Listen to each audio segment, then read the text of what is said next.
Welcome to our channel. Sitaramam 33వ భాగం. సీతను చూపించాల్సింది ఒక బెస్ట్ గైనకాలజిస్ట్ దగ్గర అన్నాడు బాలరాజు. అవునా అంటూ సీత వైపు చూస్తూ సైగలతో అడుగుతాడు రామ్ కాఫీ తాగుతూ. అవునన్నట్లుగా తలూపుతూ చిన్న స్మైల్ ఇస్తుంది రామ్ ప్రవర్తనకు. ఓకే డాడ్, నేను కనుక్కుంటాను ఎవరు బెస్ట్ అనేది అని అంటూ ఉండగా, అవసరం లేదు, మన సంయుక్త కూడా ప్రెగ్నెంట్ కదా, మీ మామ్ ఒక డాక్టర్ని సజెస్ట్ చేశారు, అక్కడే చూపించుకుంటుంది. సీతని కూడా మనం అక్కడే చూపిద్దాము. మీ మామ్ ఆల్రెడీ అపాయింట్మెంట్ కూడా తీసేసుకుంది. 11 గంటలకి రమ్మని చెప్పారు. హో, అవునా, సరే, నేను సీత వెళ్ళి వస్తాము. వెళ్ళి డాక్టర్ని ఏమడుగుతావు? ఏమని అంటే హెల్త్ ఎలా ఉంది, ఇంకా బేబీ గురించి అడుగుతాను అన్నాడు. ఏం మెడిసిన్స్ వేసుకోవాలి, ఎక్సర్సైజ్లు ఎలాంటివి చేయాలి అడగవా? అబ్బా డాడ్, నన్ను చిన్న పిల్లాళ్ళ అడక్కు, అవన్నీ కూడా కనుక్కుంటానులే. రామ్, నిన్ను చిన్న పిల్లాళ్ళ అడగటం కాదు, ఇప్పుడు సీత గురించి, సీత కడుపులో పెరుగుతున్న బిడ్డ గురించి పిన్ టు పిన్ తెలుసుకోవాలి. కడుపుతో ఉండడం అంటే మామూలు విషయం కాదు. ఆడవాళ్ళకి పురుడు మరొక జన్మ అంటారు. మనం ఎంత జాగ్రత్తగా చూసుకోవాలో, ఎంత బాధ్యతగా ఈ టైంలో వాళ్ళకి తోడు నీడగా ఉండాలో అర్థమవుతుందా నీకు? మేమంతా ఉండడం, చెప్పడం, మాట్లాడటం ఒక ఎత్తు, కానీ నువ్వు ఎప్పుడూ సీత పక్కనే ఉంటూ తనని కాపు కాయడం ఒక ఎత్తు అని బాలరాజు చెప్తూ ఉంటే, రామ్ మాత్రం సీత వైపే దిగులుగా చూస్తూ ఉన్నాడు. ఇంతకు ముందు బాలరాజు పురుడు మరో జన్మ అన్న మాట దగ్గరే తన మది ఆగిపోయింది. కొంచెం రామ్లో భయం మొదలైంది. బాగా చెప్పారయ్య గారు అంటూ వచ్చింది సుక్కు ఇంతలో. ఇవన్నీ బాగా చెప్తారు మీ అయ్యగారు. ఎందుకో తెలుసా రామ్, మీ డాడ్ నన్ను అలా చూసుకున్నారు నువ్వు కడుపులో ఉన్నప్పుడు అంటూ కమల చెప్తూ పక్కనే కూర్చుంటుంది. రామ్ ఎంతో ప్రేమగా బాలరాజును చూస్తూ, గ్రేట్ హస్బెండ్ మీరు అన్నాడు. గ్రేట్ డాడ్ని కాదా అన్నాడు బాలరాజు నవ్వుతూ. గ్రేట్ పర్సన్ ఆల్సో అన్నాడు రామ్. సీత, ఇప్పుడే సమయం 9 అయిపోయింది, వెళ్ళి రెడీ అయ్యిరా పో. అండ్ రామ్, నువ్వు కూడా వెళ్ళు, రెడీ అయ్యిరా, ముగ్గురం కలిసి వెళ్దాం అక్కడికి. అట్లీస్ట్ 10:30కు హాస్పిటల్లో ఉండాలి అంది కమల. అండ్ మనం అట్నుంచటే అలేఖ్య వాళ్ళ ఇంటికి వెళ్ళాలి. సత్యనారాయణ వ్రతం చేస్తారంట, ఆ విషయమే ఫోన్లో చెప్పారు. సీత, నువ్వు ఒక పట్టు చీర అండ్ మ్యాచింగ్ బ్లౌజ్, ఇంకా కొంత గోల్డ్ కూడా కార్లో పెట్టుకో, అక్కడికి వెళ్ళాక రెడీ అవుదు గాని అని చెప్పింది కమల. సరే అత్తయ్య. ఓకే మామ్ అంటూ సీత, రామ్ ఇద్దరూ పైకి వెళ్తారు. అమ్మగారు, మీరు వాళ్ళిద్దరిని గమనించారా? ఏదో కొత్తగా కనిపిస్తున్నారు కదా అంది సుక్కు. బిడ్డ వస్తుందిగా, మాట్లాడేసుకొని కాంప్రమైజ్ అయ్యుంటారులే అన్నాడు బాలరాజు. ఆ మాటకి సుక్కు, కమల నవ్వుకున్నారు. మీరేంటి పేపర్ పట్టుకొని కూర్చున్నారు? మహేష్ వస్తాడు, వాడితో పాటు మీరు కూడా అలేఖ్య వాళ్ళ ఇంటికి వెళ్ళండి. పాపం సుధీర్ ఒక్కడే ఉంటాడుగా. వాడేమీ అంత అమాయకుడు కాదులే, వాడెక్కడున్నా అందరితో కలిసిపోతాడు అన్నాడు బాలరాజు. పేపర్ అలాగే చదువుకుంటూ ఉన్నాడు. పైకి వెళ్ళిన రామ్ డోర్ క్లోజ్ చేసి ముందు నడుచుకుంటూ వెళ్తున్న సీతను వెనుక నుండి వచ్చి గట్టిగా హత్తుకుంటాడు. లేవగానే నిన్ను చూద్దామని అనుకున్నాను, నన్ను లేపకుండా ఎందుకు కిందకి వెళ్ళిపోయా అంటూ మెడ వంపుల్లో పెదాలతో సంతకాలు చేస్తూ అడుగుతాడు రామ్. రామ్ చేస్తున్న పనికి అప్పటికే ఒళ్ళు పులకరించి సిగ్గుల్లో మొగ్గ వేయడం మొదలైంది సీతకు. సీత అంటూ ప్రేమగా పిలుస్తున్నాడు. హా అనే మాట కూడా కష్టంగా వచ్చింది సీతకు. అలాగే సీతను అద్దం ముందరికి తీసుకుని వెళ్ళి నిలబడ్డాడు.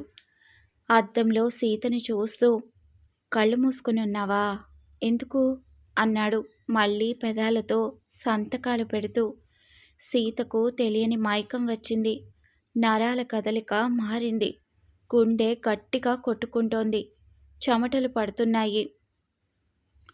కళ్ళు తెరవకుండానే రామ్ చేస్తున్న పనులకు ఆస్వాదిస్తోంది, నవ్వుకుంటోంది. శరీరం, మనసు సంతోషంతో పులకరిస్తోంది.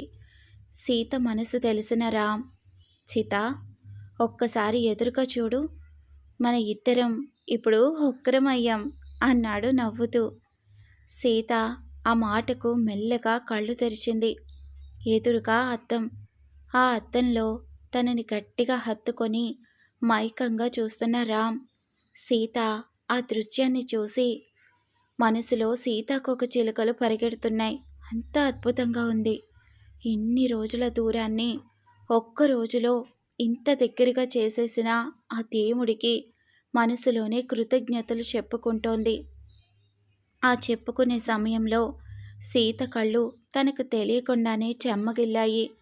రామ్ ఆ కన్నీటిని చూసి, సీత, ఏమైంది అంటూ తన ముందుకి తిప్పుకున్నాడు.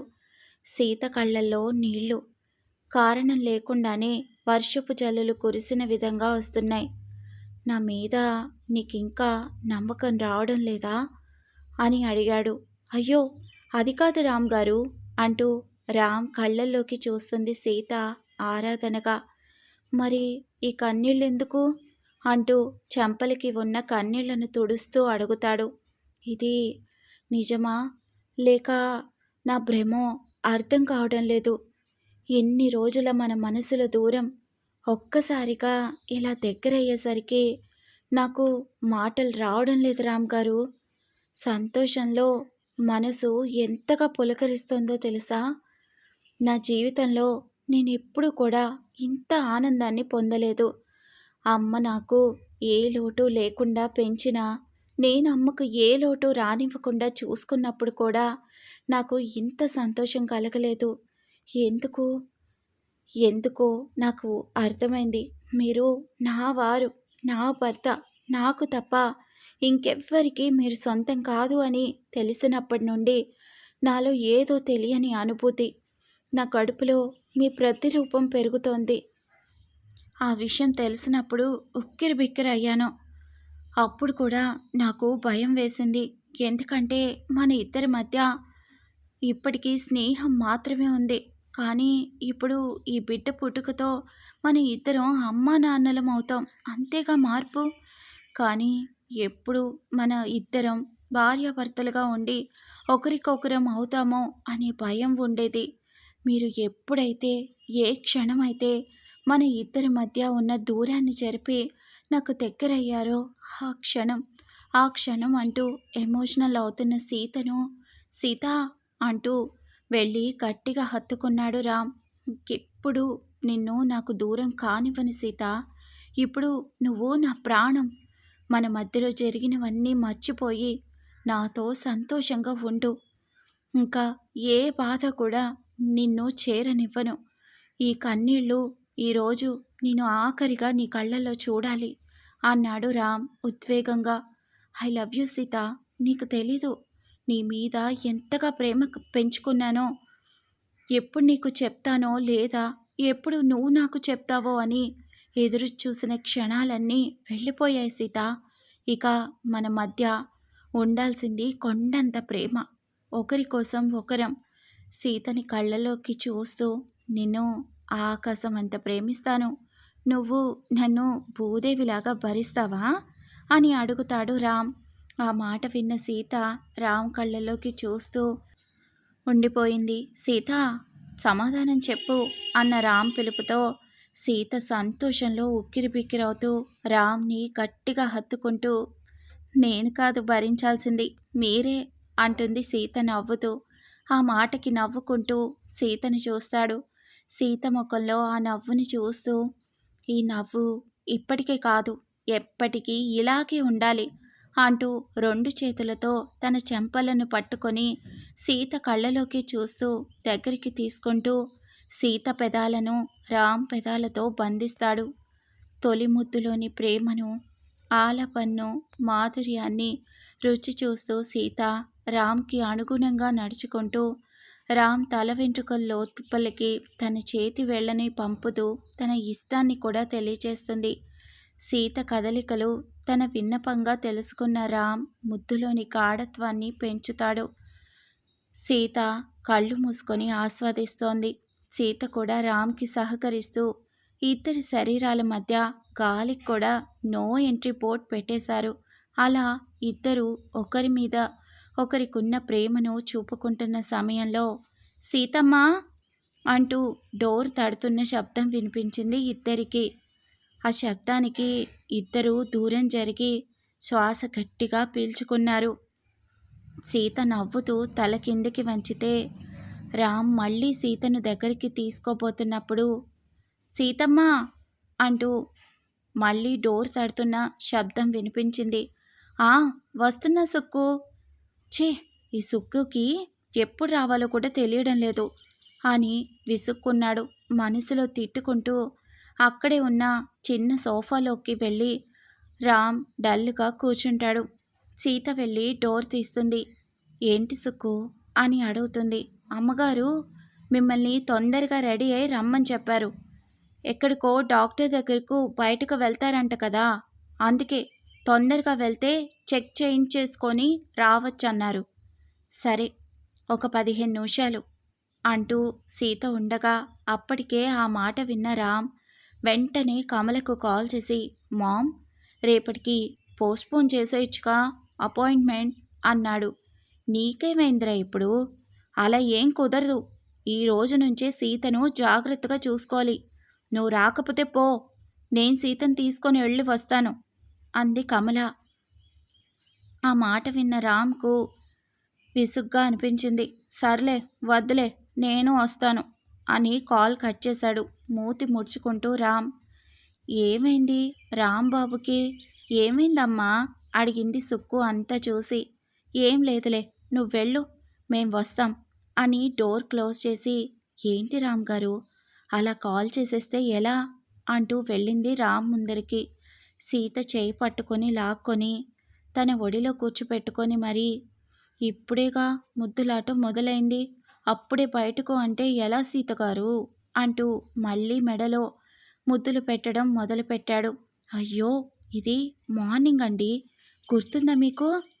భార్యాభర్తలకు పగలేంటి రాత్రేంటి అని సమాధానం చెప్తూనే తన పని తను చేస్తున్నాడు రామ్.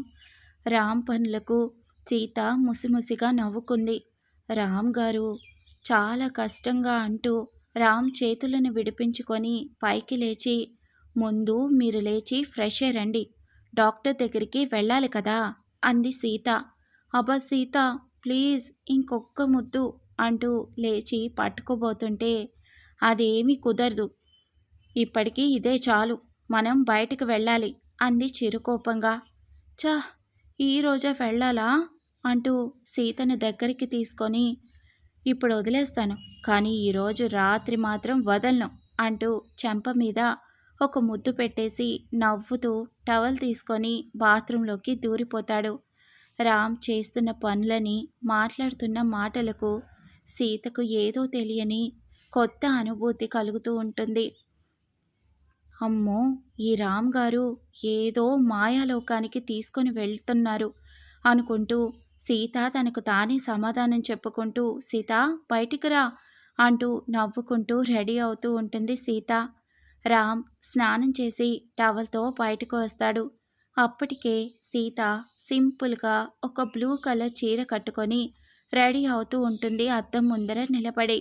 రామ్ రాగానే సీత అప్పుడే రెడీ అయిపోయావా అంటూ పట్టుకోబోతుంటే వెనుక నుండి అద్దంలో అదంతా గమనించి సీత పక్కకి జరుగుతుంది నవ్వుతూ. రామ్ వెళ్ళి ఒక్కసారిగా అద్దానికి తగులుతూ అబ్బా అంటాడు. పక్కపక్క నవ్వుతూ ఉంటుంది సీత. రామ్కి అలా దెబ్బ తగలడం చూసి నిన్ను కావాలని తప్పుకున్నావు కదూ నువ్వు అంటూ సీత దగ్గరికి పరుగున వెళ్ళబోతుంటాడు. సీత రామ్ నుండి తప్పించుకోవడానికి తను కూడా రామ్కి దొరకకుండా పరిగెడుతూ ఉంటుంది. సీత వెనకాలే పరిగెడుతూ ఉంటూ ఆగు సీత ఆగు, నీ అంతటి నువ్వే దొరికిపోతే చిన్న పనిష్మెంటే, లేదా లేదా ఏం చేస్తారు? ఏం చేస్తానో చెప్పను, చేసి చూపిస్తాను అంటూ రామ్ ఉండగా అమ్మా అంటూ సోఫాలో ఒక్కసారిగా కూర్చుండిపోతుంది సీత. సీత సీత ఏమైంది అంటూ రామ్ కంగారుగా సీత దగ్గరకు పరుగున వెళ్తాడు. సీత ఏమైంది? కడుపు నొప్పి వస్తుందా? ప్లీజ్ చెప్పు అంటూ కంగారుగా అడుగుతున్నాడు. సీత వైపే దిగులుగా చూస్తూ సీత పొట్ట మీద చెయ్యి పెట్టి సీత మెల్లగా నవ్వుతూ ఉంటుంది. రామ్ అది గమనించకుండా కంగారు పడుతూ ఉంటాడు. సీత ప్లీజ్ చెప్పు అంటూ మళ్ళీ సీత వైపు చూస్తుంటే చిన్న స్మైల్తో రామ్ని చూస్తూ ఉంటుంది సీత. ఏమైంది? ఓకేనా ఇప్పుడు? నొప్పి పోయిందా? సారీ అంటూ చెవులు పట్టుకొని క్యూట్గా అడుగుతుంది. ఎందుకు? ఎందుకంటే అలా చేస్తే మీరు వదిలేస్తారని నొప్పొచ్చినట్లుగా నటించాను అంది అమాయకంగా. అమ్మ సీత, ఎంత కంగారు పెట్టేశావు! నీలో ఈ యాంగిల్ కూడా ఉందా నిన్ను అంటూ చెవి మెలిపెట్టాడు మెల్లగా రామ్. అయ్యో రామ్ గారు, ఇప్పుడు నిజంగానే నొప్పేస్తోంది, ప్లీజ్ వదిలేసేయండి. ఇంకోసారి ఇలా నటించి నన్ను కంగారు పెట్టను అని చెప్పు, అప్పుడు వదులుతా. సరే, ఇంకెప్పుడు చేయను, ప్లీజ్ వదిలేసేయండి. రామ్ చెవి వదులుతూ బాగా నొప్పి పెట్టిందా? హా అవును అంటూ మూతి ముడుచుకుంది. చెవు పట్టుకొని రుద్దుకుంటూ సీత. సీతని చూస్తూ రామ్ మెల్లగా సీత చెవి దగ్గరికి వెళ్తుంటాడు. అమ్మో, మళ్ళీ ఏం చేస్తున్నారు మీరు అంటూ కంగారుగా అడుగుతూ ఉన్న సీతను చెవికి ఒక చిన్న ముద్దు పెడతాడు రామ్. సీత నవ్వుకుంటుంది. సీతలో మళ్ళీ సిగ్గులు మొగ్గులు మొదలవుతాయి. ఇంతలో ఫోన్ రింగ్ అవుతుంది. ఫోన్ వైపు చూసి అయ్యో, అత్తయ్యగారు ఇప్పటికే 2-3 సార్లు కాల్ చేశారు, పిలిచారు, నేను వెళ్తాను, మీరు రెడీ అయి కిందికి వచ్చేసేయండి రామ్ గారు. అలా ఏం కుదరదు, ఉండు, నేను వస్తాను, ఇద్దరం కలిసే వెళ్దాము. ఎంత? జస్ట్ 2 నిమిషాలంతే అంటూ ఫాస్ట్గా జీన్స్ ప్యాంట్, ఒక మెరూన్ కలర్ టీ షర్ట్ వేసుకొని అద్దం ముందర తల దూకుంటూ ఉంటే సీత రామ్ వైపే కళ్ళు ఆర్పకుండా చూస్తూ ఉండడం గమనిస్తాడు. ఏంటి మేడం, హాస్పిటల్కి ఈరోజు వెళ్దామా వద్దా అని అన్నాడు కొంటెగా. ఇక రానున్న ఎపిసోడ్స్లో ఏం జరగబోతుందో తెలుసుకోవాలి అంటే మన ఛానల్ని సబ్స్క్రైబ్ చేసుకోండి. ఈ ఎపిసోడ్ కనుక నచ్చితే లైక్ చేయడం మర్చిపోవద్దు. Thanks for watching.